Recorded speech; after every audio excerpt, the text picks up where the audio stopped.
Yeah. There's nothing wrong with my microphone. I had it muted in StreamYard because I'm good at this. I am a professional. Yeah. Can you hear me now? You should be able to hear me now. Testing. 1, 2, 3. No sound still? It looks like it's on. Why is there no sound? There's the sound. You can hear me now. Okay. There we go. Yeah. Guys, I got a lot to learn, but we'll get there. I know my picture's fuzzy. I don't know what to do other than kick everyone in my house off the internet. That would probably work. I wish you could see the picture from StreamYard because it looks really crisp and clear and great. So I don't know. Maybe we could do that. Husband, if you're listening, daughter, if you're listening, can you guys shut down your computers and let's see how this goes? Can we give that a try? Mira S., my lovely daughter, moderator, can you shut down your computer? And husband, over there, can you hear me? Yeah. Can you shut down your computer and let's see if I can get a better signal? Because I don't want to look all blurry like this. You know, it's a waste of good makeup. So we have about half an hour till the hearing starts. So I thought we would catch up on all the facts and what's going on and get ready. Karen, if you're still not hearing sound, please refresh. Well, she can't hear me. So if someone can tell her, please refresh if you're not hearing any sound, because most people are. So we may just need to refresh the page. D. Keller, your video appearance is very important. That's what I've been talking about for the last 5 minutes. I know that. I'm working on it. Okay. I have really bad internet out here, especially with the COVID-19 pandemic and everyone home and streaming stuff on the internet. I have 3 people in my household currently accessing the internet. So yeah, that's not helping. But hopefully, I know it's pixel. Guys, I know my picture's pixelated. I've been talking about that for 5 minutes. Okay. I'm working on it. Anyway, okay. All right. So coming up in about 30 minutes, we have a hearing from Chad Daybell. 2 new charges were filed against him last night. As you know, he had 2 charges of concealment or alteration or destruction of evidence. He had 2 of those charges, but now he has 2 additional charges: conspiracy to conceal, destroy, or alter evidence. So he has 4 total charges now. They added the conspiracy for a really good reason. All right. If there's a conspiracy and they can prove multiple people were conspirators, like Alex, Lori, and Chad, then whoever murdered the children, all of the other conspirators, if they acted in furtherance of the conspiracy, can be charged with the same crime. So if they think Alex himself murdered the children, the other 2 people proven to be in a conspiracy with him and acting in ways that furthers the conspiracy. Hold on a minute. David, please turn the audio off. All right. So anyway, they can charge the other 2 with the same level of crime. So that's a good thing that we have these charges, and they're laying out the facts of the conspiracy, as we see in the probable cause affidavit, the updated one for Chad, the one that came out for Lori. They are really hammering down the facts of the conspiracy. That's a very important legal point to understand and take forward as we watch this hearing today. So, you know, a lot of people are leaving comments about, why isn't there murder charges yet? What's going on? You know, what are these silly charges? They're working on it, right? Remember, the investigation is not finished yet. They're still investigating the crime. They can't bring murder charges yet until they finish their investigation. So we have to be patient, but the wheels of justice are moving, and it's going to be okay. And my internet is still really terrible. So hold on a second. Let's see if I can do something. I'm going to turn off the camera for a minute because that is irritating me too. Oh, goodness. As long as the judge is not, he might be pixelated. Who knows? Guys, if the pixelation really bothers you, then just, tab out and just listen to it. Okay. There's only so much I can do. It's not a tech problem on my end. It's just the internet. All right. I have slow internet right now. So I'm sorry. Deal with it. Anyway, let's talk about the case. That's more important than my pixels. Today, we're going to have a hearing from Chad. He's going to be appearing before Judge Eddins, the same judge he appeared before. And they're going to be talking about these 2 new charges. There may be an additional bond levied against him, maybe additional bond restrictions in case he managed to come up with millions of dollars to bond out. They may reschedule his preliminary hearing. Remember, it has already been rescheduled to August 3rd and 4th. In lieu of these new charges, it may be rescheduled again. So we're just going to have to wait and see what happens. And that's going to start very soon. Now, there's a lot of new documents that came out yesterday. Excuse me, a lot of new documents. We've got the probable cause affidavit that came from Lori's case. All right, and there was some new information in there. That entire document is posted in my Discord server, as well as in the description of this video. Let's see. Yep, if you look in the description of this video, Lori's probable cause affidavit read through. First, you can go watch the video where Paul and I read through the entire thing, if you just want to listen to it, or you can go to the next link and download the actual PDF and read it yourself. So that is available to you to go ahead and read.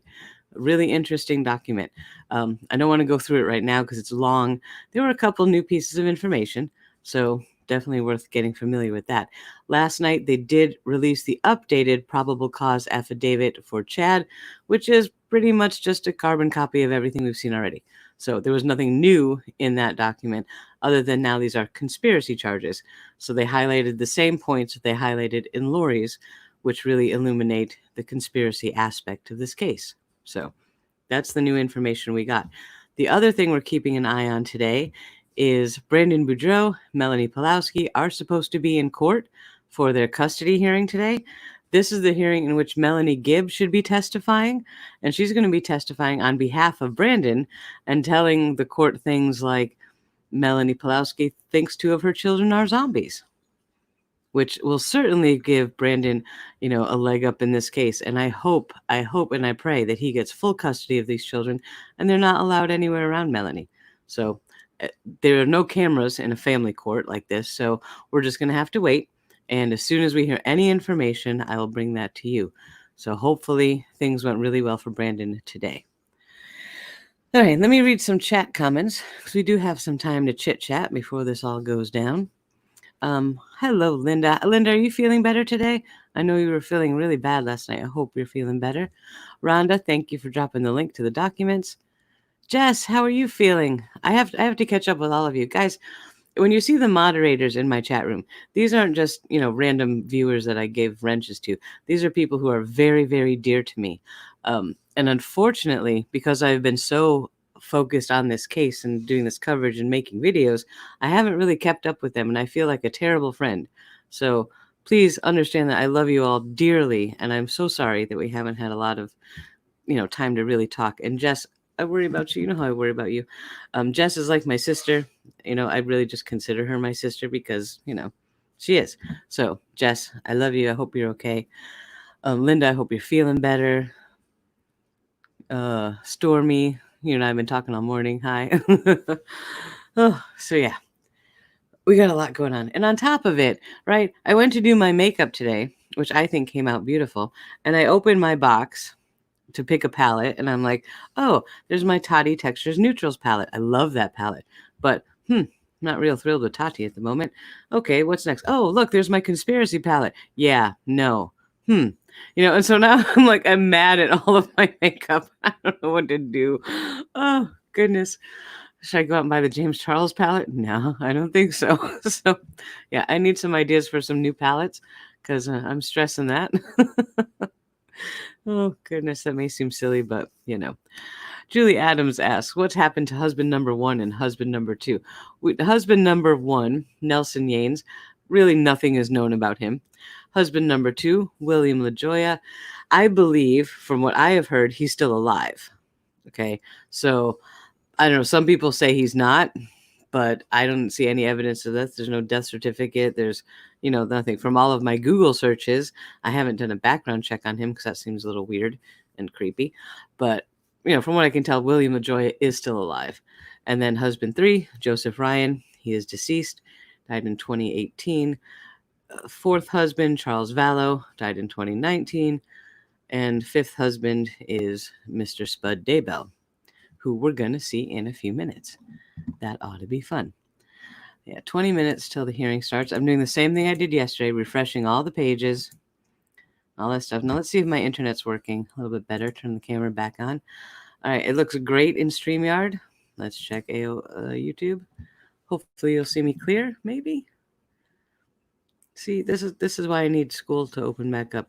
Even though I'm terrified to send my kids back to school, at least I'll have my own internet. Nope, still really pixely. Darn it. I really wish I could fix that.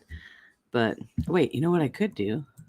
Let me drop the camera resolution a little bit, if I can see where to do that. Standard. Let's try that. How's that? Is that a little bit better? Give it a few minutes to kick in.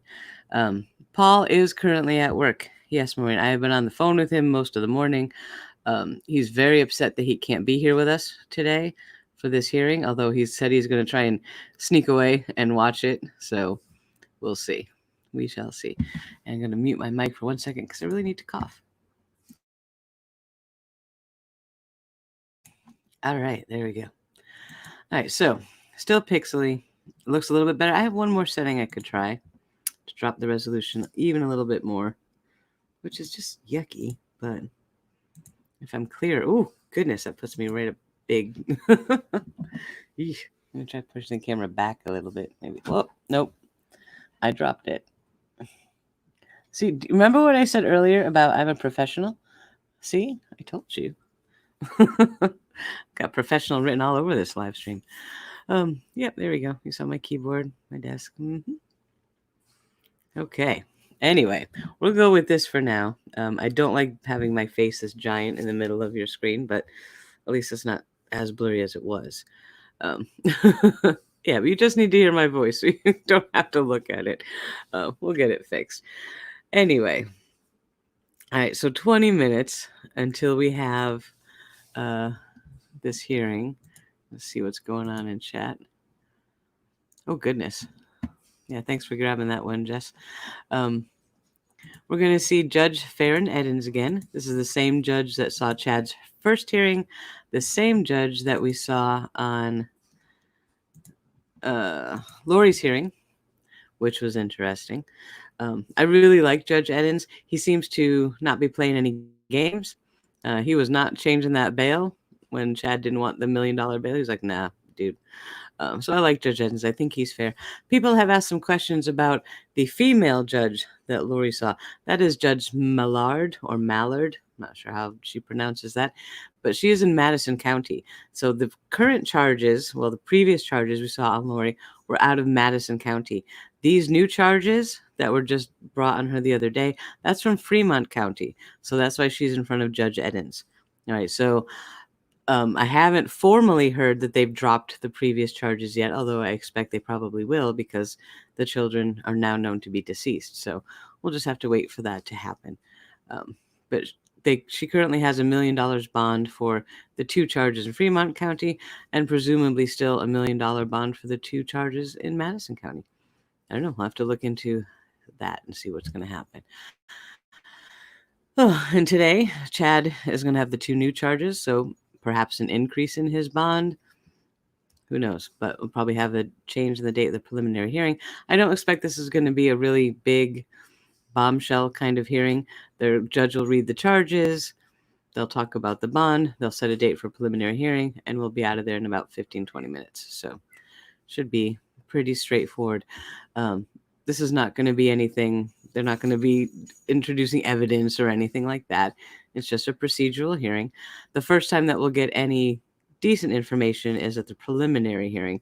But again, that's still not going to be trial level kind of drama. So it's going to be a while before we get to that stuff. Now, let's see. What else do you need to know before we start this hearing? All the documents, like I said, you can read them in the Discord. There are links in the description below. I don't have a link to the PDF for Chad's updated documents, but I did post them in my Discord server. So if you're a member there, you can see them. Remember, joining Discord is free. Doesn't cost you anything. The mods will throw links to it out. There you go. Right there, there's a link. You can hop into Discord and read everything, download it, have it on your own computer if you need it. And there you go. And you can talk about it with everyone around the clock. So For a lot of people who are new to Discord, if you need any help, just yell. It's a really easy platform to learn, and we're all here to help you. So just say the word, and someone will help you out. All right, let's check chat. Mums lied about speaking to Joshua, even provided physical fake proof, where mom is charged for interfering, misleading, and investigation special treatment. I'm not sure. I know that Janice lied about speaking to JJ. I don't know about the fake physical proof. I know that Lori had asked Melanie to manufacture evidence to make it look like JJ was with Melanie, and she refused to do that. At least she drew the line there, you know. But let's not get me started on Melanie Gibb. We know that never ends well. Let's see. Wonder if any of Chad's family will show up to the hearing. I would hope not. That would not be a good look for them. You buffered 2 times. Yeah, Ren, I can't help that. There's nothing I can do about that. The internet, you know, I don't have a strong connection now. And I have 3 family members in my house all using the internet, even though I've asked them not to. They're still using it. So, so the picture is really clear. Good. At least there's that. So, all right. So, any questions about the case while we're waiting for this trial to start?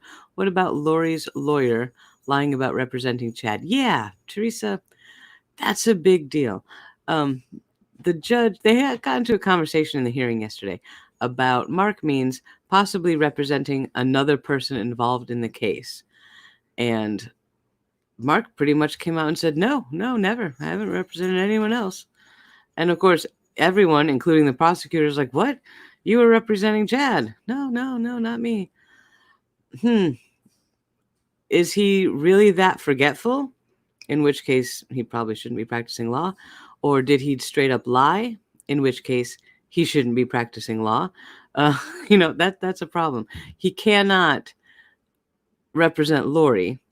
Right? It's a conflict of interest if he has also represented a co-conspirator. So I think that Rob Wood will push that point. I really do. So I expect Lori to have to be looking for a new lawyer pretty soon. We'll see what happens. Do you think they will push all this on Alex? I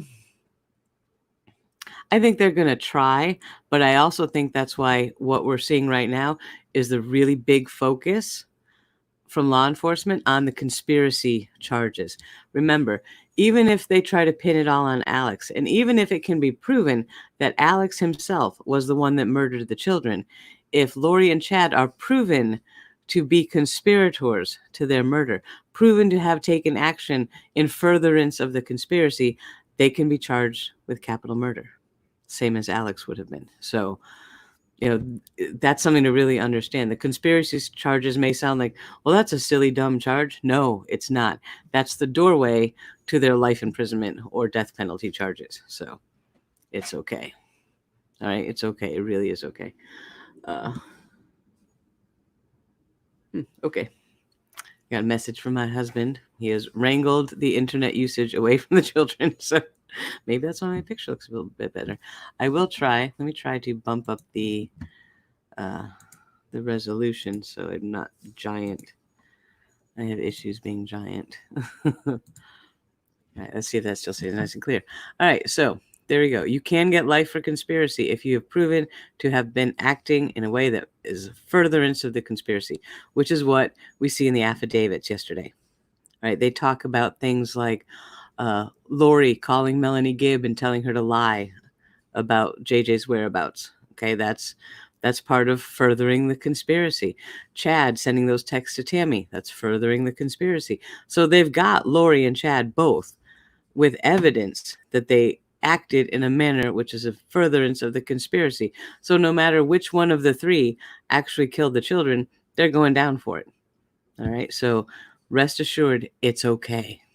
These people are not getting out of jail. They are not. So, thumbs up for that. Let's see what's going on in chat. Only that Gibb is getting a free pass for testifying. I don't know what's going to happen with Melanie Gibb. There's a lot of question about her and her testimony. She says she doesn't have a lawyer. I say that's bollocks because I don't think she could navigate an immunity deal with the prosecution without the aid of an attorney? I really don't think so. So I think she does absolutely have a lawyer. Is it possible she has an immunity deal? Yes.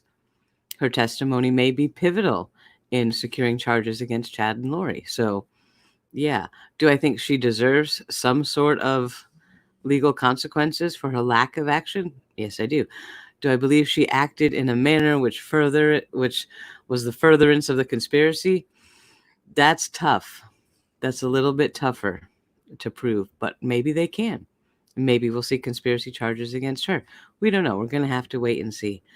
But, I am not a fan of Miss Melanie Gibb or Melanie Pulowski, so I think you all know that by now.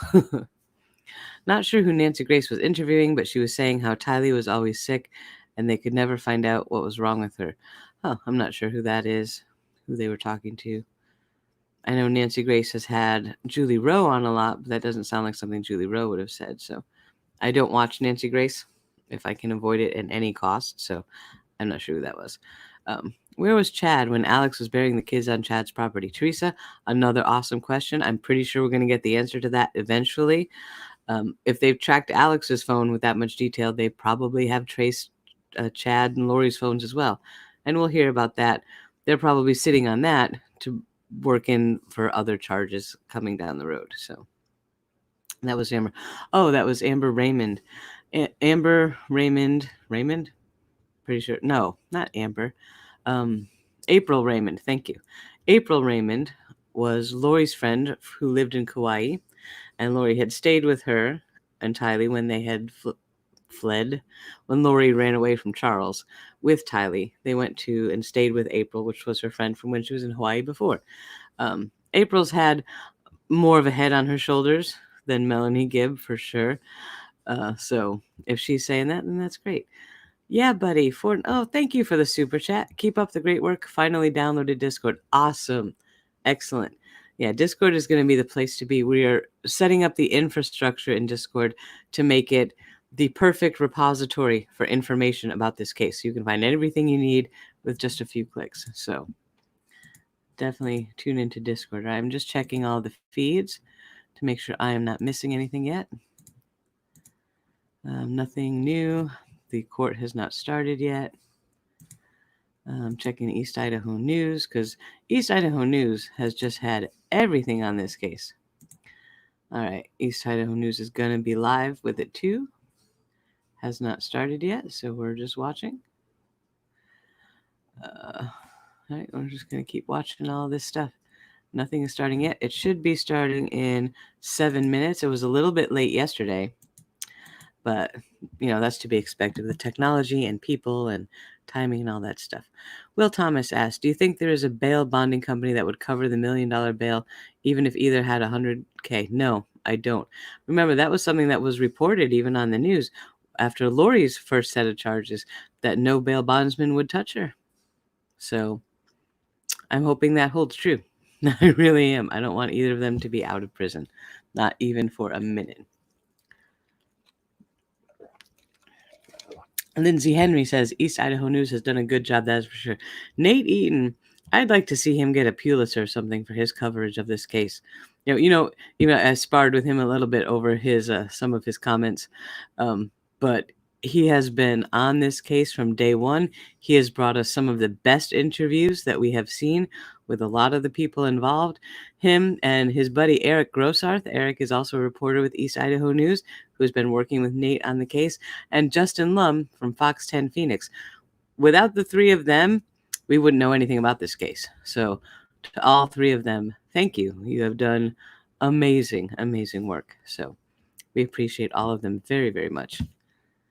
Oh, let's see what else. Melanie Gibb might have turned state witness, but perjury will be her problem. Yeah, it's quite true. I wonder if Chad's kids will be there as support. Possibly. I hope not. I don't really want to see them, especially that Emma person. I'm not a fan of Emma and Joseph Murray, although some of Chad's other kids seem a little bit more sensible, and that's good. But Just Ellie says, thanks for the coverage, Awen, and thanks to the mods for keeping it civil. Tried watching and okay. Yeah, I don't want to read that out loud, but thank you, and you're welcome. I'm glad you're here. I agree Melanie G should have done her talking before. Yep, Kim, that's one point that I've pushed pretty hard about Melanie. And people have come at me for being really hard on Melanie. But she had opportunity to stop Charles's death, to stop Tylee's death, JJ's death, Tammy's death, and perhaps even Alex's death. She had the opportunity to prevent the deaths of at least 5 people, and she did not avail herself of that opportunity. And I can't get past that. I will never get past that. So, no, I don't play nice with Melanie Gibb, and I'm not about to start. So, anyway, and even the people say, well, if it wasn't for her going to the police, we wouldn't know any of this. No, that's not true, because she didn't just go to the police. The police were looking for her for 10 days before she talked to them. The police started looking for her on November 26th. She did not sit down and speak with detectives until December 6th. So, yeah, no. She did not do the right thing. Even then, I think she probably just got scared when she realized the police were really, really looking for her. And she did what she had to do. So, ECP says, I can't believe Melanie did those interviews without a lawyer either. Yeah, I don't think so.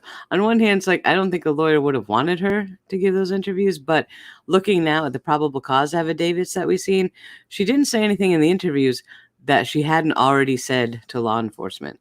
So maybe it was safe, knowing that the information she was giving was already public record. So it may have been vetted pretty hard by an attorney, but I can't imagine her just running around in the world right now without an attorney. If she is, she's dumber than I thought. So there's that. It was Charles who went to the cops first for help. Yep, Marie Smith. Yes, it was. Charles Smith called the police many times. We saw you see him in person on Bodycam video telling the police what's going on at least twice. And we know that he called 911 several times, and they did nothing. They did nothing. They ignored everything he told them.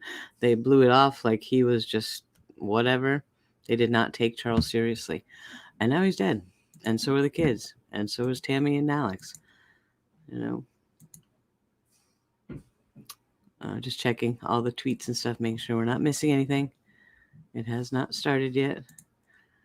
There's a couple news channels that are going to be covering it. I have those open just in case it starts there. Oh, the news channel that I just opened to see what their live stream shows just shows the same judge's stream that I'm watching anyway. So, all right, we're not missing anything.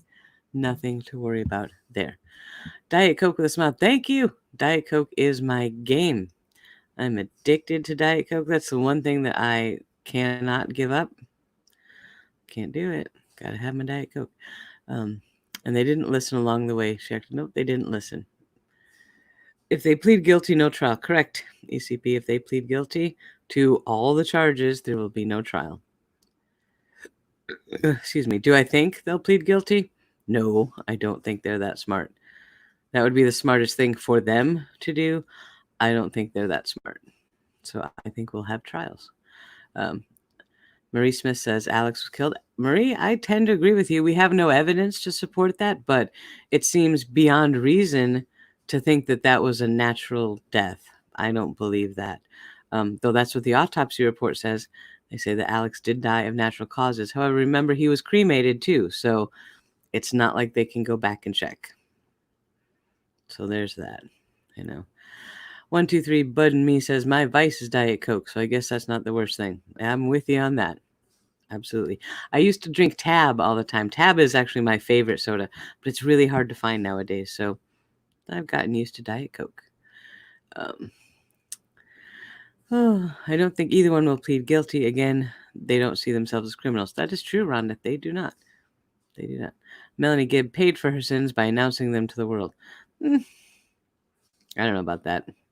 I think Melanie Gibb is trying to reach out to the world to make herself look a little less guilty. The letter that she had her friend post on the Avow website was very self-serving, very pity party, very poor me. Yeah, that did not sit very well with me. Not at all. Rhonda has 3 cases of tab. I'm going to go visit Rhonda. Be right back. I'm going to borrow a couple of those. Yes, I'm a 70s girl, a 70s baby, and I grew up on tab. Fresca, I drink Fresca too. Tab and Fresca are my 2 favorites. So there you go. What dirt did Daybell's son-in-law sell? Oh, yeah, Sherry. Joseph Murray. All right, Chad's daughter Emma is married to Joseph Murray. They are now currently living in Chad's home. And Joseph Murray has been a word I can't say on a live stream, but Joseph Murray is not a nice guy. And he's been posting some very just nasty posts on social media about the whole mess. And he's even sparred with Nate Eaton during one of Nate's live streams, so that was kind of interesting. But he posted a picture of a compost pile, a big pile of dirt with a pitchfork in it and stuff, and saying that he had to sell this compost quick because he had to move. He posted that just the other day. Now, that was not from Chad's yard. Okay, of course, when everyone first saw the picture, you think, are you seriously showing a picture of this pet cemetery area they just dig up? No, it's not. It's from another house, either across the street or kitty corner to the property. But still, it was incredibly distasteful and nasty and just shows what kind of person Joseph Murray is. And that's Chad's son-in-law. So, do I have a whole lot of warm fuzzies for the Daybell children? Not really. No, I don't. Yeah, it was absolutely, it was the worst possible taste. I mean, it's just, how can you try to make really sarcastic jokes like that about 2 children that were found buried in the yard of the house you're now living in? Just, how many times I've said, I can't with these people. I cannot find words to articulate what I think about something like that. There are no words in the language. Ask the manager at the store if you shop, see if you can get your favorite drink for you. Sophia, I've actually called the Coca-Cola distribution company and asked them to deliver tab to my local Walmart, and they did for a while, and that was great. And I bought it all. I guess I need to call them again because they forgot to keep stocking it up. All right, let's do another check of the judge's website. Nothing yet. Let's check the tweet deck. Nothing yet. All right, I'm still watching. All right, guys, I'm getting a bunch of messages in Discord for people asking me where stuff is and yada yada. I can't answer that right now. Obviously, I'm live and a little busy. But go to the Discord server and look at the room that says documents. And all the documents are in there with all the documents. So, Paul, someone said, hey, Paul, is Paul here? Did I miss Paul? Hi, Paul. Hope you're having fun at work, hiding in the break room. Oh. Yeah, there are links in the description below to the live stream that Paul and I did yesterday. Was it yesterday? This has been such a whirlwind few days, where we read out the complete documents of the probable cause affidavit against Lori. So you can find that entire thing on Paul's channel. We read it line by line, and we skipped the parts that were carbon copies of Chad's, because why listen to that twice? And the documents are in the Discord server, so you can get all that information there. And please check out all of Paul's other videos. He has a lot of videos about this case as well. Paul and I are very close, and we work very closely together. So we're not competing channels. Don't feel bad about, oh, well, I want to watch you. And no. Paul and I are hand in hand on this. So please give Paul a sub, watch all his videos, tell him we said hi, and join the Sofa Squad. Paul's community, which is pretty much the same community here. We call ourselves the Sofa Squad. So you got to get on the couch. We like being on the couch. Yep, Paul and his little dog, little Roscoe. All right, Judge Farron Eddins, come on. What do we got? It should have started 4 minutes ago. Yesterday was about 15 minutes late, so any second this will be starting. And as soon as it does, we will have it for you. I'm checking all the other news sites. Yep, nobody has it yet. It's not up yet. But I'm just going to keep checking. So yeah, I'm not seeing chat because I am tabbed out and refreshing Judge Eddins' page constantly over and over and over. Drowsy doll, you get kicked off the sofa. Aw. Maybe we'll get you a beanbag chair. You can sit on the floor next to us. All right, come on, Judge Eddins. Now, Judge Eddins, I really like him. He's not too bad to look at. He seems very fair and very level-headed.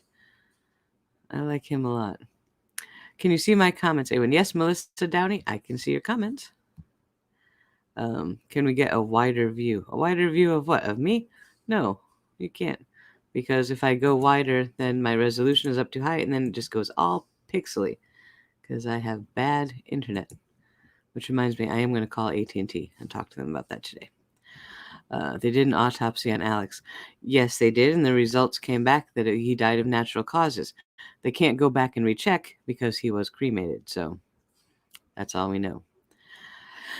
May I ask what happened to Lynn? Was it COVID? Lynn? Lynn who? I'm not sure who Lynn is. Paul's channel is reporting live from my sofa. Yes, it is. Have you seen Chad's daughter's Instagram? Oh, yes, I have. Emma Daybell. Oh, here we go. We're live. All right. Oh, wait. Here we go. All right. Give me 1 second. I'm going to bring this to you. The judge is talking. StreamYard, share screen. Give me 1 second. Share audio. Chrome tab. Chad Daybell hearing. Here we go. All right. I'm going to be quiet and this turn this matter way is up. being Here held we via go. Zoom because of COVID-19 orders from the Idaho Supreme Court. This is case number CR 2220-755. Present in the Zoom. All right. Please let me know in chat if you can hear that. The state's attorney, Mr. Rob Wood. I have Mr. Daybell appearing with his counsel, Mr. John Pryor. Mr. Pryor, does your client waive his right to be here in court and do this hearing via Zoom like we're doing today? Yes, Your Honor, we do. Mr. Wood, does the state also waive that right to have the hearing here in court? Yes, Your Honor. We'll proceed with Zoom then. I appreciate everybody's cooperation.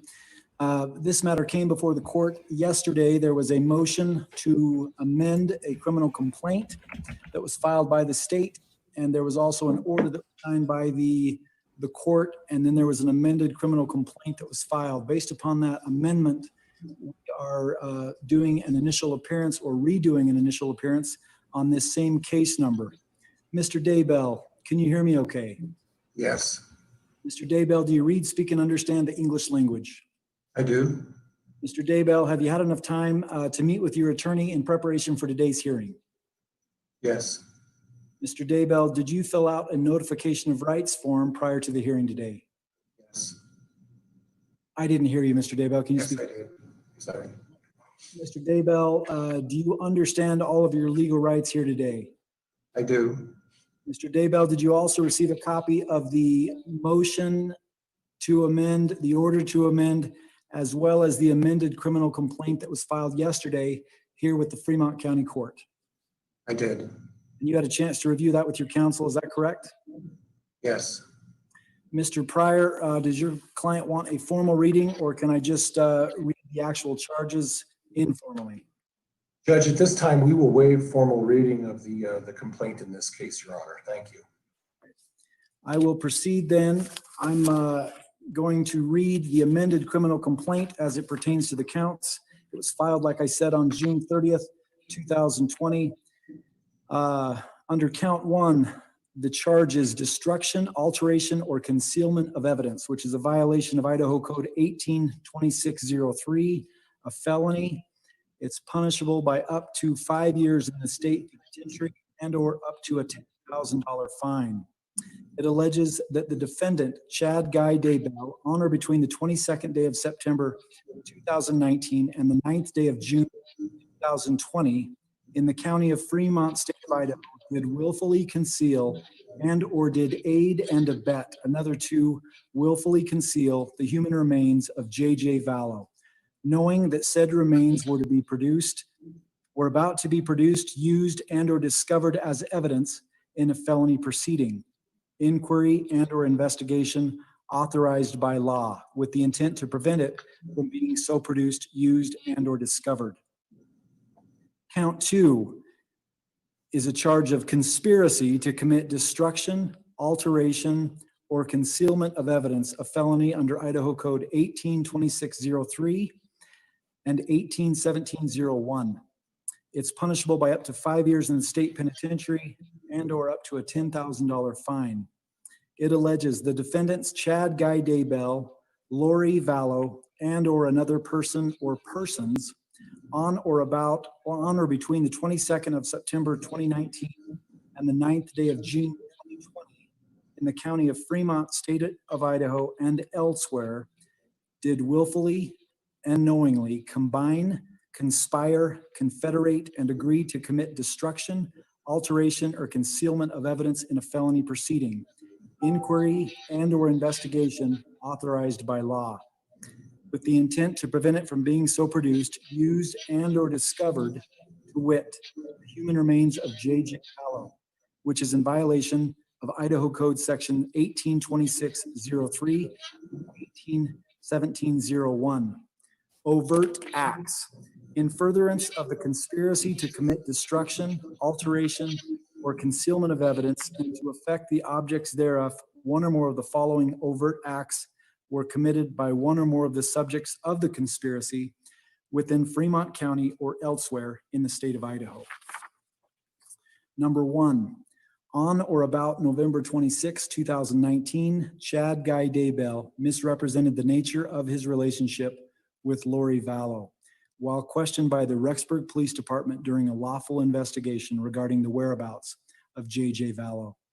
On or about November 26, 2019, Chad Guy Daybell contacted Melanie Gibb via phone for the purpose of requesting and or encouraging non-cooperation with law enforcement's lawful investigation regarding the whereabouts of J.J. Vallow. Number three, on or about November 26, 2019, Lori Vallow provided a false and or misleading physical location of J.J. Vallow to law enforcement during a lawful investigation.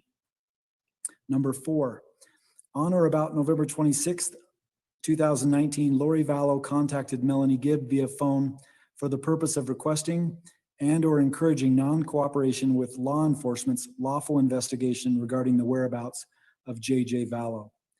Number five, on or about November 26, 2019, Lori Vallow contacted Melanie Gibb via phone for the purpose of requesting and or encouraging Melanie Gibb to prepare and or present false evidence to law enforcement regarding the whereabouts of J.J. Vallow during a lawful investigation.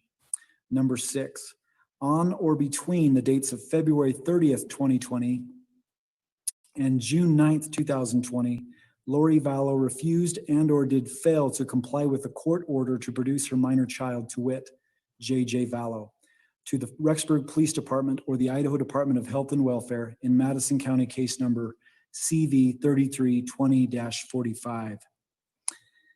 Count number three, destruction, alteration, or concealment of evidence, which is a felony under Idaho law, violation of Idaho Code 18-2603. It's punishable by up to 5 years in the state penitentiary and up to a $10,000 fine.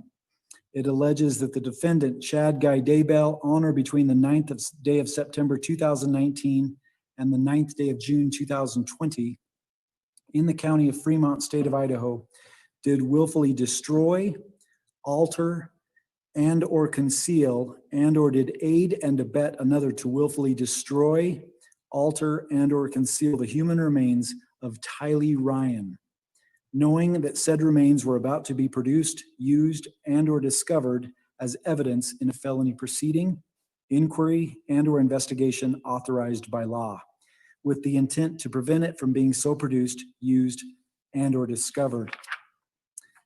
Count four, conspiracy to commit destruction, alteration, or concealment of evidence, also a felony under Idaho law, a violation of Idaho Code 18-2603 and 18-1701.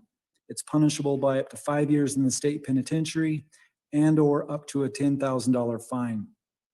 It alleges that the defendants, Chad Guy Daybell, Lori Vallow, and or another person or persons on or between the 9th day of September 2019 and the 9th day of June 2020 in the county of Fremont, state of Idaho, and or elsewhere did willfully and knowingly combine, conspire, confederate, and agree to commit destruction, alteration, or concealment of evidence in a felony proceeding, inquiry, and or investigation authorized by law, with the intent to prevent it from being so produced, used, and or discovered, to wit, the human remains of Tylee Ryan, which is in violation of Idaho Code 182603 and 181701.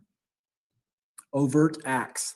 In furtherance of the conspiracy to commit destruction, alteration, or concealment of evidence and to affect the objects thereof, one or more of the following overt acts were committed by one or more of the subjects of the conspiracy within Fremont County and or elsewhere.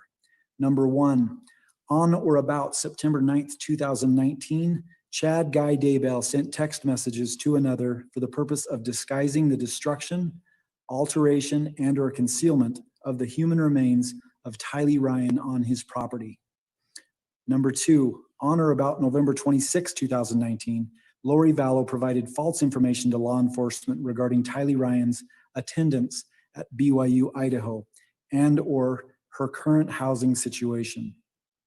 Number three, on or between the dates of January 30th, 2020 and June 9th, 2020, Lori Vallow refused and or did fail to comply with the court order to produce her minor child, Tylee Ryan, to the Rexburg Police Department or the Idaho Department of Health and Welfare in Madison County case number CV 3320-45. Mr. Daybell, all of those penalties could run consecutively, one after the other, or they could run concurrently at the same time. Do you understand that? You're muted there at the jail. If you could unmute that, please. Yes, Your Honor. Mr. Daybell, do you also understand all four counts, the allegations that have been brought against you? Yes. Do you have any questions about the amended criminal complaint, Mr. Pryor or Mr. Daybell? No questions at this time from either myself or Mr. Daybell, Your Honor. Thank you. Thank you, Mr. Pryor. We've gone through the rights. We've also gone through the amended criminal complaint. At this point, the court is not going to readdress bond. Bond will remain as currently set with the conditions related thereto. There's also currently a preliminary hearing that is set for August 3rd and 4th. It's my understanding that we're going to continue forward with that preliminary hearing as anticipated. Is that correct, Mr. Wood? Yes, Your Honor. Mr. Pryor? At this time, Judge, that is correct. All right, we'll continue with that on the schedule. Is there anything else that we need to take up today, Mr. Wood? No. Mr. Pryor, just so we're clear, your client is waiting with this amended criminal complaint to a speedy preliminary hearing, and that preliminary hearing is still going to be held on August 3rd and 4th. Is that correct? A valid waiver of his preliminary hearing within the statutory time. And at this point, Judge, barring some difficulties with discovery, I anticipate a preliminary hearing on the 3rd of August to commence promptly. Right.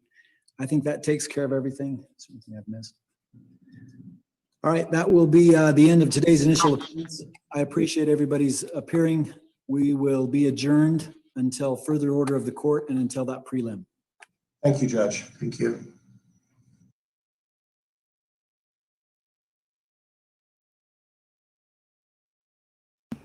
All right, there you go. That was Chad's hearing. Whew. Man, all right. So, like I said, we didn't get anything new, nothing big and earth-shattering, because it was just, to go over the new charges. Yeah, there is a reason that they do a formal reading of the charges, not just because the judge gets bored, okay? And even though they waived the right to that, the judge proceeded and read them out anyway. So, there you go. All right, C-Star says, Alex Cox, autopsy results, page 6 says, tissue retained. Okay, that's good. Good to know. Hopefully they can do some more tests on that. Anyway, where's my camera? What happened to my camera? Oh, there we go. Oh, I have my headphones on. Eek. Forgot about that. I don't need to wear headphones when I'm just talking. Oh. Anyway, so what do you think of that? What do you think of the new charges against Chad? I think the conspiracy charges are good. I think that's going to help. Yeah, people are asking in chat, how can Rob Wood be prosecuting Chad and Lori, both of them? Rob Wood was appointed a special prosecutor in this case, which means that I believe, I'm not a lawyer, but I believe that gives him jurisdiction in both counties, in Madison and Fremont County. He can oversee both cases. He can investigate pretty much as he sees fit, and he can also prosecute any cases that may arise as a result of these investigations. So that gives him a nice umbrella to get all of them, basically. So Rob Wood, I have a lot of faith in Rob Wood. He knows these people. He knows the family from cases before this. He was the prosecutor in a domestic violence charge against Ian Pulowski that I believe was dismissed, whether there was a plea or whatever happened in that. But these people are not unknown to Rob Wood. So I think we have the perfect prosecutor on this case. So that's a lot of a good feeling knowing that Rob Wood is the one on this. So Wood will know the case on both sides. Yes, he will. He also knows a lot of the history about these families and everyone involved. So I am very, very happy that Rob Wood is our prosecutor. Let's see. What's going on in chat? 5 years for each. Is that all? Rebby, it's not really just 5 years for each. Is that all? It's not what's happening here. These are just the preliminary charges, the very first things that they had enough evidence for to bring charges against them to keep them in jail while they do the big investigation. And remember, a conspiracy charge can result in a full capital murder penalty or even a death penalty, because if they prove that one of the conspirators, at this point we're looking at Alex, Chad, and Lori, if any one of them murdered the children, then everyone involved in the furtherance of the conspiracy can face the same penalty. All right, so you may just be thinking conspiracy, 5 years, but that can certainly open the door to the big capital punishment that we're kind of looking for. So don't fret. They're not getting out in 5 years. Do not worry. There's no way these people are getting out of jail. So no worries there. No, we did not see Mark Means today. Mark Means is Lori's attorney. The attorney that we saw with Chad is John Pryor. That is Chad's attorney. And remember, John Pryor has a prior. He is a convicted sexual predator. I believe that case was 2011, 2012. I'm not sure of the dates, but somewhere around there. Just Google John Pryor. It's in one of my previous videos. I think I called it John Pryor Has a Prior. So you can get all the information on that case if you want to know more about who these attorneys are. And let's also not forget that John Pryor and Mark Means apparently share an office. So, yeah, there's a thing. So I'm sure once the charges get more severe and this starts getting closer to trial, Rob Wood is going to tear apart these two attorneys. And Mark Means might have to recuse himself because of the conflict of interest. You know, it's going to change. This is going to be a merry-go-round of attorneys and stuff in this case. I have a sneaky feeling. So, yeah, all right, let me check up on chat. What's going on? Adventures in Dirt says, will the mass media attention cause any problems? It could. It could. I don't believe they can move this out of state. But I don't think, I don't know, they'll probably try to get it moved if it goes to trial, citing they can't find a fair jury. But there comes a point where you have to say you're not going to find a fair jury wherever you go. So we're just going to have to deal with it. So it could cause some problems. We've seen that in past and historical cases, but, you know, they muddle through. They'll figure it out. It's going to be a circus. Absolutely. I think Mark Means will have to recuse himself. I do too, or be dismissed. Yep. I think Rob Wood, just from his reaction yesterday, he's going to press that issue. So, you know, and we have Mark Means' own tweet in my video that I put up this morning, updates from yesterday. You can see a tweet of Mark Means saying, I represent Chad Daybell. It's like, did you forget about that, buddy boy? Yeah. And let's remember Mark Means is a civil attorney. I believe he's like a divorce attorney or something. So he is not even remotely prepared for a criminal defense of this magnitude. So, yeah, I have a feeling he won't be with us too long. We'll see. Is it possible that Means slipped up on purpose? I'm not sure. Maybe to get himself dismissed because he doesn't want to do it? Possibly. I mean, if he did, then I give him a whole lot of credit because that was a smart move. that actually makes sense. Wood should press that. Yeah, he should, and I think he will. I think Rob Wood is incredibly methodical. I've been doing a lot of research on previous court cases involving some of the players in this and all that. And from what I can see of Rob Wood and his record, he is very, very methodical. And it may take a while for the big charges that we want to see and for this to go to trial, but that means that Rob Wood is leaving no stone unturned. All right, so we have to be patient with him bringing charges and all of that. But the longer it takes, the bigger and better of a case the state is going to have. They don't want to overcharge them early. Like if they threw murder charges out at Chad and Lori right now and went to trial next month, they could lose because they don't have all the evidence that they need to make those charges stick. So we're just going to have to be patient and trust that the prosecutors are doing everything they can to make sure that those two do not walk again. And I think they're going to do just fine. Mark Means doesn't even live in the state. I think he lives, about 5 hours away or something like that. Yeah. I like Rob Wood. He's on it. Yes, he is. Mark Means is a moron. Well, okay. This says, actually, I don't think it will hurt the case if the jury involves LDS members because they know his teaching and brain. Yep. See, this is the thing. Chad may be thinking, well, let's get the jury here because they're all, LDS and they'll be on my side. No, they won't. Actual mainstream Mormons are not real happy with Chad and Lori because of the flack that this has brought against their church. They didn't do this. They don't believe these things. It's not fair to them. So they will not be, sympathetic jurors. So, good luck to Chad. Not really good luck. I hope he has a lot of bad luck. So anyone here think that the both of them will get off on murder charges? No. Nope. And Tammy, that's what I've been talking about a little bit today. Even if somehow the defense can prove that Alex was the one that murdered the children by himself. Say he took JJ to his apartment that night and murdered him by himself. Nobody was with him. The fact that they're bringing conspiracy charges, right, against Chad and Lori.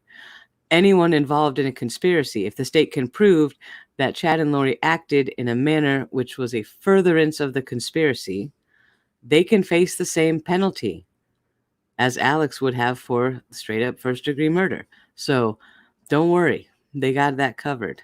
All right. That's a very interesting thing. And that's why we're seeing these charges. That's why just the destruction of evidence wasn't a charge enough against Chad. They had to come back with the conspiracy charges too, for a very good reason. Rob Wood is playing the long game here. Okay. So, everyone just kind of take a deep breath. Rob Wood has this. I can, I'm not a betting person, but I cannot imagine thinking for a second that Chad and Lori are ever going to get out of jail. Ever, ever, ever. So unless they get their portals working or something, you never know. They might. Why would Alex have killed the kids if it wasn't at the direction of Chad and Lori? Yep, exactly. So far, Lori is looking at 38 years and Chad is looking at 20 years. So yeah, with the current charges, but these are almost just charges to keep them in jail while they lay the groundwork for all the rest of the stuff. So, they're never getting out. Let's see. Alex had no standalone reason to kill. Right. It was Chad and Lori's behest. Yep. And, from all the information that we've seen so far in the probable cause affidavits, they have texts from Chad to Tammy's phone and so on, and all the phone pings from Alex's phone. That they've got reams of electronic evidence that we have not even heard about yet. They don't come out and tell us everything. They have to play it close to the vest so they can finish their investigation and make sure the charges stick. So, but law enforcement knows so much more than we could even imagine yet. So I'm not worried at all if they're going to get out of jail. Not even worried. Do I think Ian is going to divorce Melanie? Caroline, that's a really interesting question. The Ian and Melanie saga is interesting because Ian's words and Ian's actions do not match up. I think there's a lot more going on there. I do not think for a second that they met randomly on some dating app and got married 10 days later. No, I think Chad may have known Ian. Ian may have known the family before. There's a lot going on, and we're going to have to dig into that. We're going to have to get some more information. I'm working on that. All right. I'm doing some deep dives into Ian Pulowski and his past, and it's not all what you may think it is. So I don't know if he's going to divorce Melanie, because I think he's married to her for a very specific reason. I have yet to nail that down, but I'm working on it. Ian is a criminal. He does have a criminal history. Yes, he does. So there you go. Ian and Melanie are in total cult mode. Melanie for sure. Ian is really trying to play off the innocent, I'm trying to help and figure out what's going on. Help, I don't know what's happening thing. I'm not buying it. Especially some of the stuff that I found in some deep diggings and his criminal history, the domestic violence stuff that Rob Wood prosecuted. I don't think Ian is as innocent as he wants us to believe. Kind of like all the rest of them, huh? They all want us to think that, oh, we were just deceived. Oh, we didn't know what was happening. Oh, poor us. No, Melanie Gibb, not poor you. Mm-mm. The media will use this to attack the freedom of religion. Well, they can try. This stuff happens all the time as far as cults going. And when you're dealing with a cult type thing, the fact that the media may try to spin it towards the religion of origin, that never really works, because, thinking people can tell the difference. I can tell you the difference between Chad and Lori's beliefs and Mormon doctrine. They're not the same. Are Chad and Lori's beliefs based on Mormon doctrine? Yes. Were they devout Mormons at one point in their lives? Yes. Did they go off the rails into crazy town? Absolutely. So, there's that. As long as people keep a level head about them, the Mormon church will be fine. Ian might divorce Mel when they realize the world isn't ending. Yeah. Let's see. Let's watch for divorce filings on July 23rd, shall we? That'll be interesting. I think Melanie Gibb is helping because she knows she's in danger of being charged otherwise. Yeah. I think any involvement Melanie has with law enforcement is simply to protect herself. Everything about her screams self-serving. All of her statements, all of her interviews, all of her actions, they're all about Melanie Gibb. They're not about anyone else, which is one reason I really don't like her. Is it true that Ian lived in the same apartment complex as Melanie in Rexburg? Yes, it is. Yes, it is. As far as when did he live there before Melanie moved there or before Lori moved there? I'm not sure about all that dates, but he did live in that same complex. Yeah. The media is going to have fun with this. They're going to try and eat it up. You know that? Yeah, probably. Can they stipulate that no Mormon members be on a jury? I don't think so. I think when we get to voir dire, each side can, they each have a few picks where they can say yay or nay, and dismiss a juror. But there's a limit to that. All right. So it's not like they can totally stack a jury one way or the other. So let's see. Her kids may turn against Gibb. Whose kids? I'm not sure which kids you're talking about. Hold on 1 second. I have to cough again. My hair is all flying. I wonder why they had Brandon ID JJ's body and not his brother. Maybe, and not whose brother. I'm sorry, Tina, I'm confused. We don't know why Brandon was the one to ID JJ's body, other than maybe Brandon spoke up, because we know Brandon has been working very closely with law enforcement through his custody hearing. He's been in discussion with detectives involved in the bigger cases, and maybe he just offered to spare Kay and Larry Woodcock from having to do it, or to spare Colby from having to do it. That's possible. We don't know the background of that. We don't really need to know that. All we know is that he was identified by a family member, insofar as, Brandon's JJ's family. But, could be proximity. Yep. Brandon is more local than Colby. And so I think the reason why Brandon identified the kids is because he only lives 4 hours away versus the grandparents who live in Louisiana. That's very, very possible. Chad had them all living in the same apartment. Yeah. Yeah, so it's not a coincidence that they all lived near each other. These weird fast marriages, Zulema and Alex, Ian and Melanie Pulowski, something's going on. More than just people meeting on dating apps and at church and getting married within a week or two of knowing each other. That's not normal. So, where does Lori's other brother live? I don't know. You're talking about Adam Cox. I'm not sure where he lives. But they get to pick the jury. There will be Mormons on the jury. We should not judge Mormons for Chad's... Right. Lisa, I agree. We should definitely not judge Mormons for Chad and Lori's beliefs because they are not the same thing. There will be Mormons on the jury. If this is a local trial, it's kind of unavoidable, so they should not all be removed just because they're Mormon. They should not be all added just because they're Mormon. So we'll see how it goes. We'll keep an eye on that.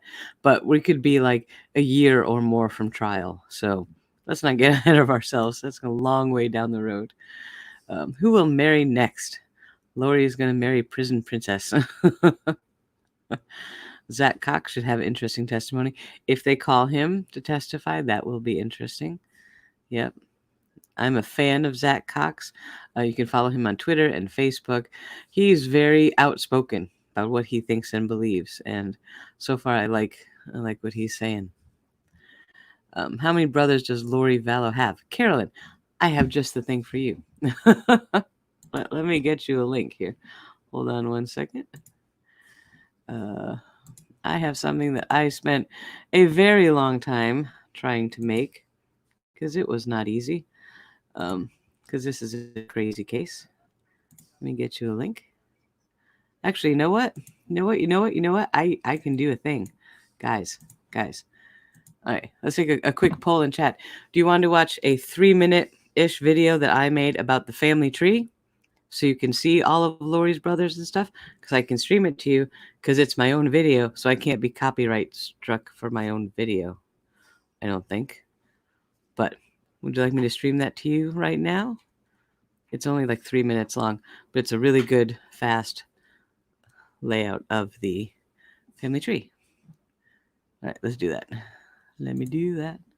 I'm very proud of this because I don't know how to use PowerPoint. It was not easy, let me tell you what.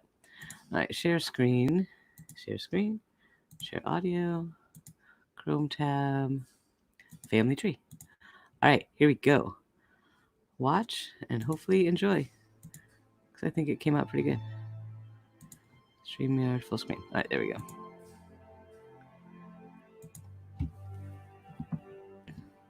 Hello, and welcome back to my coverage of the Vallow Daybell case.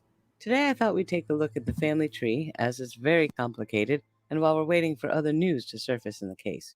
So let's dive right in. We're going to begin with Barry and Janice Cox. These are Lori Vallow's parents. Barry and Janice Cox had 6 children. Stacy was born in 1966 and passed away in 1998. Alex was born in 1968 and passed away in 2019. Adam was born in 1969. Laura was born in 1971 and passed away in her infancy. Lori was born in 1973, and Summer was born in 1975. Stacy married Steve Cope, and they gave birth to their daughter Melanie. Alex married Zulema Pastenes in 2019. Now we'll look at Lori's husbands. Lori's first husband was Nelson Yanes, and they were married in 1992. In 1995, Lori married William LaJoya, and they gave birth to their son, Colby Ryan. Colby was later adopted by Joseph Ryan, hence the last name. In 2001, Lori married Joseph Ryan, and they gave birth to their daughter Tylee in 2002. Just as a note here, Joseph Ryan's sister is Annie Cushing and Tylee Ryan's aunt. In 2005, Lori married Charles Vallow, and they adopted their son, J.J. Vallow.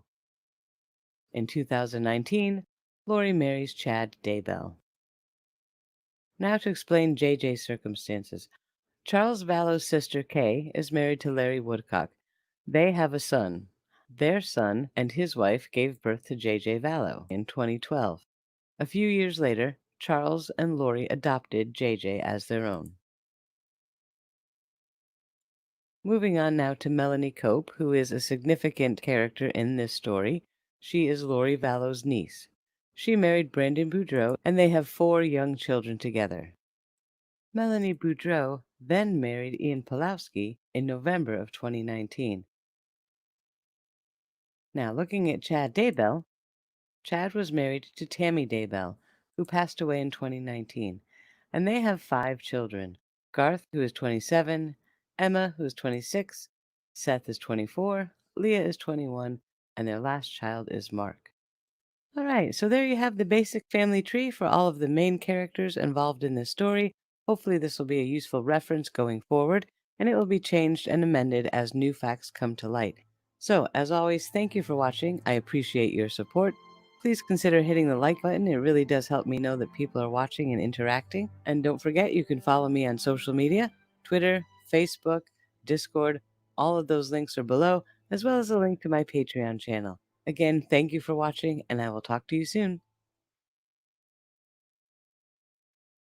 Okay, so there you have it. That's the family tree that I actually had to pay my daughter to fix the PowerPoint slides of.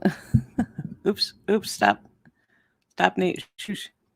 Anyway, so yeah, there you go. That's the basic family tree. There are more relationships involved, but at that point, there's only so much screen space to put names on it. But that will give you a background of some of the names and how they're all connected and the timeline of when all this stuff happened. As you noticed, all of the red squares are people that are deceased, and there is far too many. There are far too many red squares in that family tree, and that's kind of frightening. Letizia, I think they talk about Letitia Stauch. That's another case that as soon as that gets going, we'll be following that one too. But yeah, that's the basic family tree of all of these people.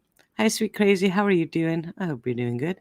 Melanie asked, do you think you could interview Zach Cox? Nope. Melanie, one thing I will never do is reach out to a family member in a true crime case and ask them to come on my channel. I have a huge problem with that. I will never, ever, ever do that. If they come to me and say, hey, I want to come on and give a statement, then I would consider it. But I will never involve myself in the family's life because I just think that's a line that shouldn't be crossed. I know a lot of other YouTubers do it, and that's great for them. More power to them. It's just not something I can do. So that's where I draw the line on that one.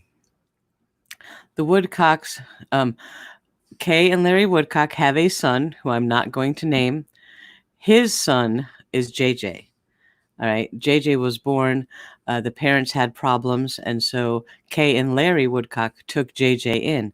But they were unable to care for him appropriately because of his special needs, because they're older. And so Charles adopted JJ, Charles and Lori. Charles is technically JJ's great uncle. So that's how that all worked out. Little tricky. Eamon, where are you located? I am in Texas. I'm not from Texas. I was born and raised in New England, but I live in Texas now. Letitia Stauch is a correct name. Yeah, we call her all kinds of crazy things. She's not a nice person. But yes, as soon as Letitia is currently in a mental hospital having a competency hearing to see if she's competent to stand trial. And once that is completed at the next hearing, I'll bring that to you live too. That's another case that I am deeply invested in and will be covering. There just hasn't been any news on that in quite a while. So, yeah, Letitia Stauch, whew, another whole world of crazy. Lisa Irwin, that's a good point. Lisa Irwin brings up a good point. She worked at the Broderbund Software Company, and they had a family chart record thing, and most of that was from LDS records. The Mormon Church, right, the actual Mormon Church, not crazy Chad and Lori, but they have a genealogy department that is bar none in the world. When my mother was in the Mormon Church, she got very involved in genealogy and still maintains her membership on paper so she can still access the genealogy records.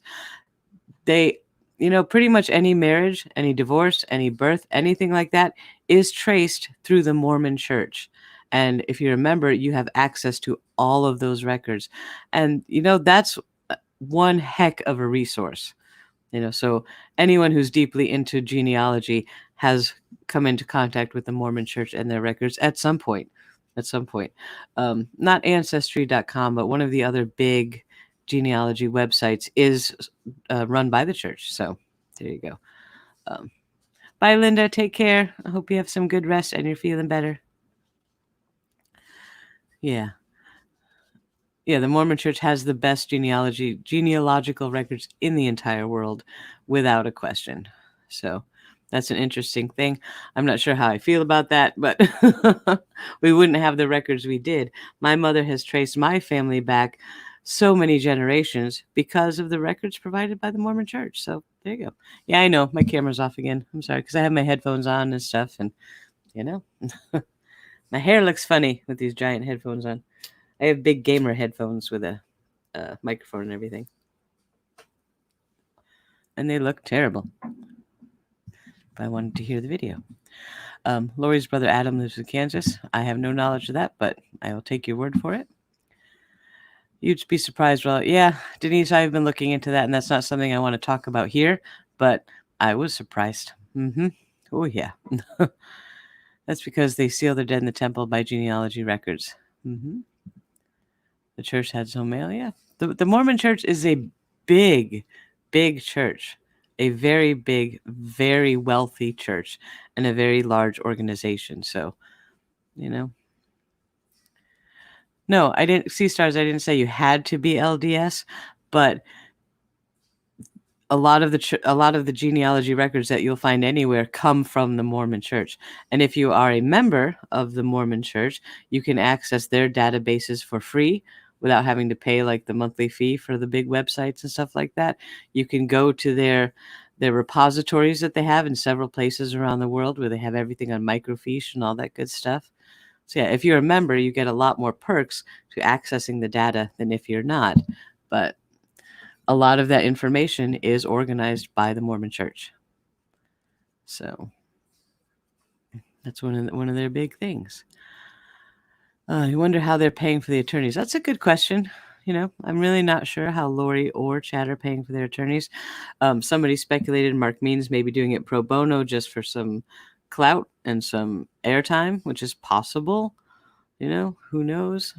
We have no idea, which is really going to get Lori in trouble if he is dismissed from the case for conflict of interest, won't it? So maybe Lori and Chad were trying to compete with Scientology. Yeah, maybe. Nope, you don't. All right. Apparently, I have misspoken. You do not have to. All right, guys, whatever. My mother is deeply involved in the genealogy, and there are perks to being a member of the church. Whether you believe that or not, that's fine. It doesn't matter. We don't need to talk about that. But the Mormon Church is behind a lot of the records you'll find, whether you're a member or not, whatever website you use. So Liz Stewart asked, whatever happened to Megan Faramuska?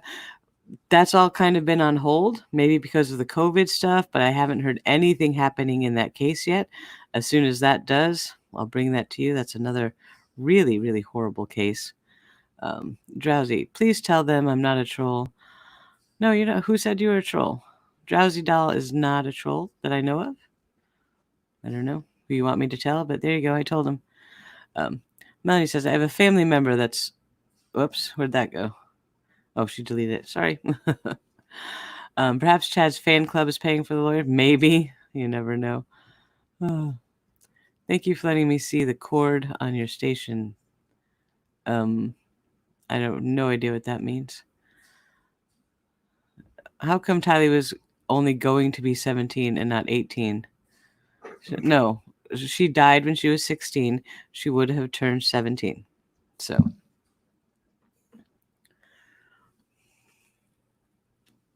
if the date is wrong in my family tree, I will go fix that. I will look up on that later. But she was 16 on September 8th or 9th when she passed away. Did they take Chad's books down yet? I don't know. I haven't checked Amazon lately. I have no idea if they've taken them down or not. So that's an interesting thought. Let's see. Remember, people from the Jodi Arias trial, lawyer insurance, possibly. Anyway, so we've seen Chad's hearing. If you want to read any of the documents, they are up in my videos. You'll have to pause them because it goes kind of quick, but you can read the documents. Everything is uploaded to my Discord server. As soon as I get a document, I usually put it up in Discord first before I even make a video about it. So that's a good place to be if you want to keep up to date on anything that's released from the courts, right? Because I'll always make sure it's there so we can all read it and research this stuff together. Did I see breaking news about? I did that her remains were found. However, I haven't really dug into that case because I've just been so busy with this one that all I know is that she was missing. There was another soldier from Fort Hood that was found too, I think. I really don't know. I don't know what's going on with that too much, so I can't speak intelligently about that case, but I do believe they found her remains. Yeah. Also, let's talk about Denise's channel for a second. A lot of you here may be new to the case or new to following me, and you may not know about Denise. Denise Rainey has a YouTube channel where she has posted several of the podcasts that have all been taken down. They've pretty much been scrubbed off the internet. But if you want to listen to some of Chad's podcasts, there's one with Jason Mao, Melanie Gibb is on there. I think there's one with Julie Rowe. You can listen to these podcasts at Denise's channel, and I will get you a link to that in 1 second. So let me find it here in my list. All right, here is Denise's channel. Right, she has a playlist for this case. Go listen to all of those. She also did some readings of Chad's blog posts. So if you want to get to know those are there. Thank you, Rhonda, for the link. So yeah, Denise Rainey is no longer with us. She passed away on June 3rd of this year. She was a dear friend to many, many people, myself included. So, understand that when you're watching the videos and leaving comments and things. I have been trying to answer some comments on her channel of people that don't seem to know what happened. But that's too painful for me to do. So yeah. Anyway, I guess I'm already in your Discord, but it's stuck. Discord doesn't get stuck. I'm not sure what you mean by stuck, sweet crazy. Who do you think will get more time? I think they're going to get the same amount of time. And that's what I think the conspiracy charges are all about. Did they publish the photos connected to the kids' opt-out? No, Tina, they did not. And they most likely will not. Very, very, very rarely do they show images from minors' autopsies. Almost never, certainly in the modern day, we don't see them unless they get slipped or leaked out or they accidentally show it on camera for a second. But generally, they do not release those. The latest rumor is Parrot House. Oh, Parrot's house was searched today. Sea stars. All right, hold on. Let's go see. Let's check Avow. Because if Christopher Parrot was searched, he's going to be posting all over Avow about that. Let's see. The media is lying about a second. Oh, geez. I hate this website. There's some crazy stuff. There is nothing on Avow from Christopher Parrot today about being searched. He did post about a death threat he got in the email, but yeah. Death threats are never okay. I'm not saying it's a good thing to do that, but whatever. Yeah, nothing on Avow. He hasn't posted anything about a search. I will keep watching that because Christopher Parrot will absolutely be posting about that because he is as attention hungry as the rest of them.